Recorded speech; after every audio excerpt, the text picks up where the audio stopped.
Brasil, aqui quem vos fala é o professor Henrique Nardier, de Química, certo? Bom, antes de gente começar, dá uma passada lá no nosso canal, o @aqui_esquema, tanto no Instagram como também no canal do YouTube. Passa lá, ativa o sininho, segue a gente, vem com tudo. Bom, hoje tem uma dica para você sobre propriedades coligativas. Doutores, nós já estudamos as soluções, na verdade estudamos as dispersões, né? Com suas soluções, colóides, suspensões, fizemos a diferença entre elas, falamos sobre coeficiente de solubilidade, que é o máximo que você coloca de um soluto, né, para ser dissolvido, tá? É uma quantidade padrão de solução, de solvente nesse caso. Falamos sobre as concentrações das soluções, grama por litro, mol por litro, porcentagem, tá bom? E aí você brincou com essa mudança aí. Falamos sobre diluição e agora propriedades coligativas. Bom, por falar em propriedades coligativas, nós primeiro vamos falar desse conceito aqui. Pressão máxima de vapor, o PV.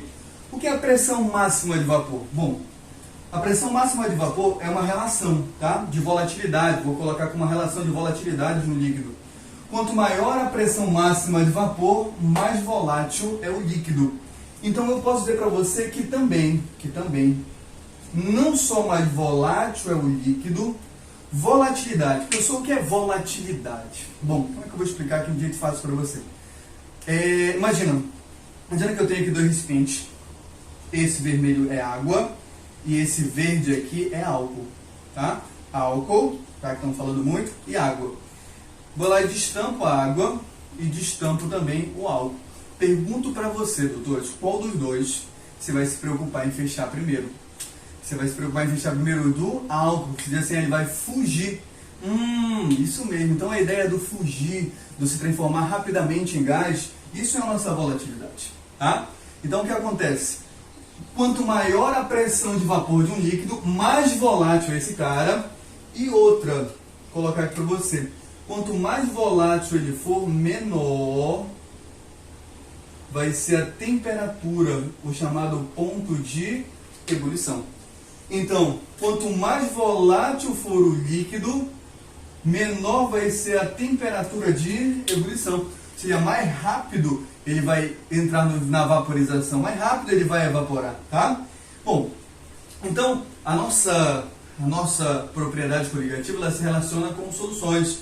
Sendo assim, imagina que eu tenho recipiente só com água. Atenção, se eu só tenho água, eu consigo representar só com uma fórmula, H2O.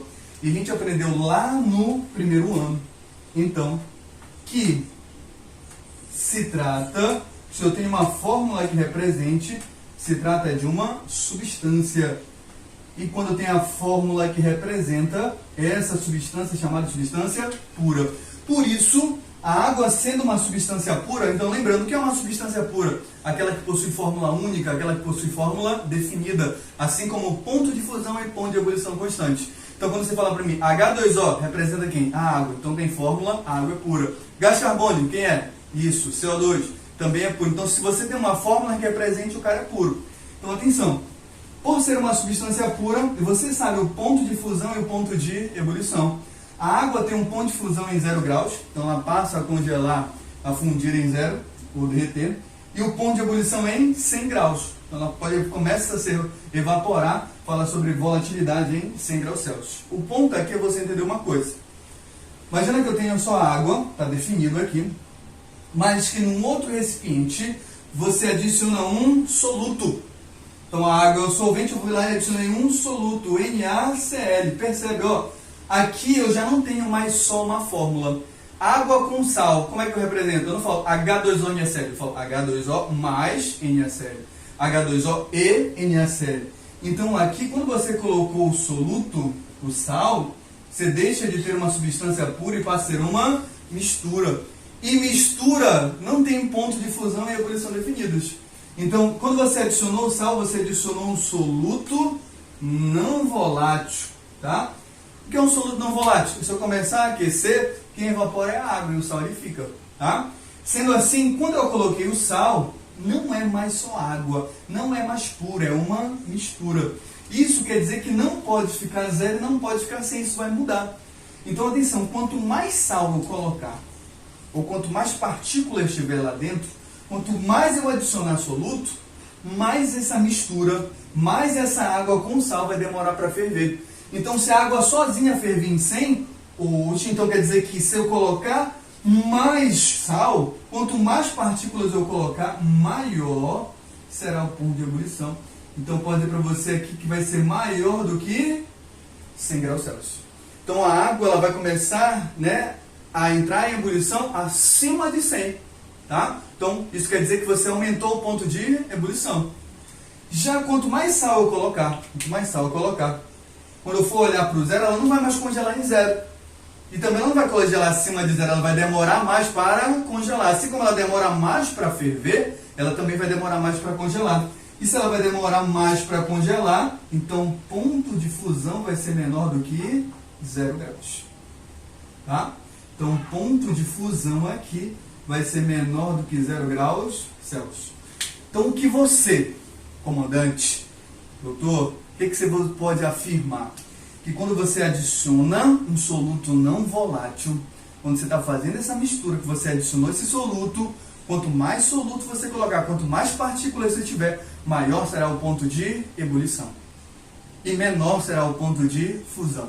Então você está mexendo nas propriedades. É isso que é a propriedade coligativa. É a adição. Então, quando você, de um recipiente para outro, de uma substância pura para uma mistura, adicionou um soluto, você mexe no ponto de fusão, você mexe no ponto de ebulição, você mexe na volatilidade. Então, atenção, olha o que tu vai levar. As propriedades coligativas, elas dependem do número de partículas que estão dispersas, tá? Então, quanto mais partículas, você vai lá mexer na temperatura em que a água, por exemplo, vai ferver. Você vai mexer na temperatura em que a água vai congelar. O que a gente aprendeu? Que quanto mais partículas você coloca de um soluto, a água vai começar a ferver uma temperatura cada vez mais alta.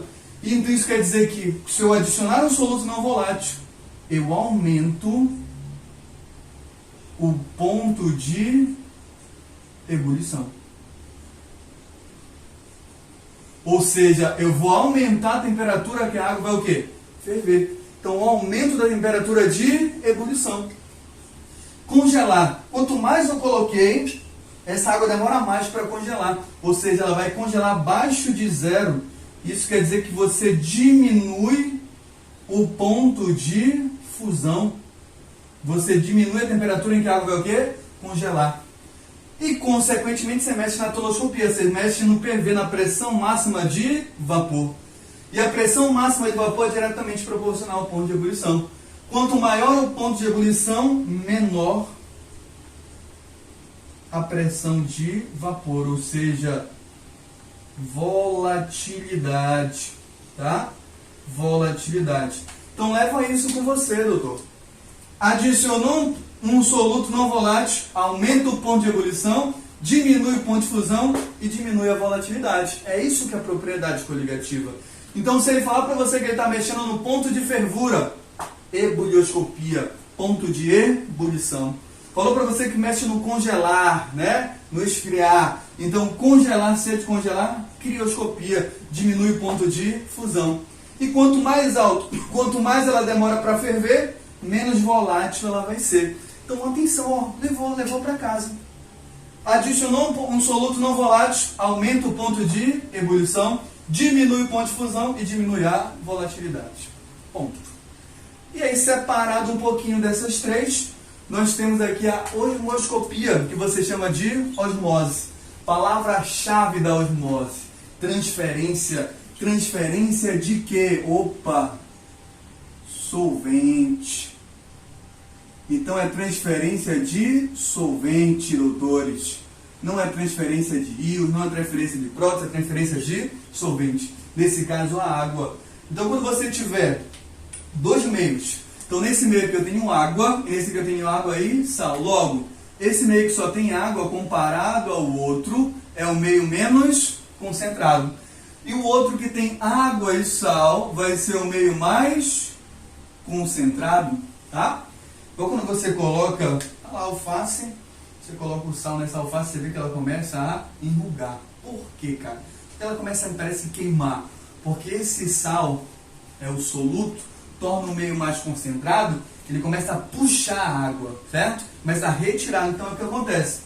Uma relação entre dois meios, e aqui você tem uma membrana semipermeável. O que é uma membrana semipermeável? Aquela que só permite a passagem do solvente, tá? Então, o que acontece? Entre dois meios, o que acontece? O meio mais concentrado, então a água vai do meio menos para o meio mais concentrado. Então, a osmose é a transferência do menos para o mais. A água sai do meio menos concentrado para o meio mais concentrado. E isso ocorre, então acontece aqui, que o meio menos concentrado é chamado de hipotônico. Hipo, baixa concentração. E o meio mais concentrado é chamado de meio hipertônico. E essa transferência de água, essa transferência solvente fica acontecendo para sempre? Não. Ela acontece até que os meios se tornem concentrações do quê? Iguais. Então, eles serão chamados de isotônicos. Então, com o passar do tempo, vai ocorrendo a transferência até que as concentrações se tornem iguais. Para isso, diminui o volume de um lado e aumenta o volume do outro. Sendo assim, aumenta a concentração de um lado, diminui a concentração do outro, fica mais diluída, até que as concentrações se tornem iguais. Então é isso que é propriedades, é simples, é fácil. Então atenção. Aqui, ó, a adição de um soluto depende do número de partículas de Fess. Aumentou o ponto de ebulição, diminuiu o ponto de fusão, perdeu ar, vai perdendo a volatilidade. Isso ocorre quando você adiciona um soluto.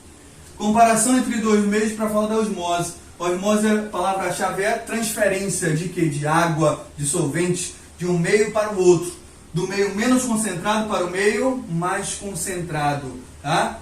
Osmose espontânea, do menos para o mais. Do meio hipotônico para o meio hipertônico. Até que as concentrações se tornem iguais. E eles se tornarão isotônicos, tá certo?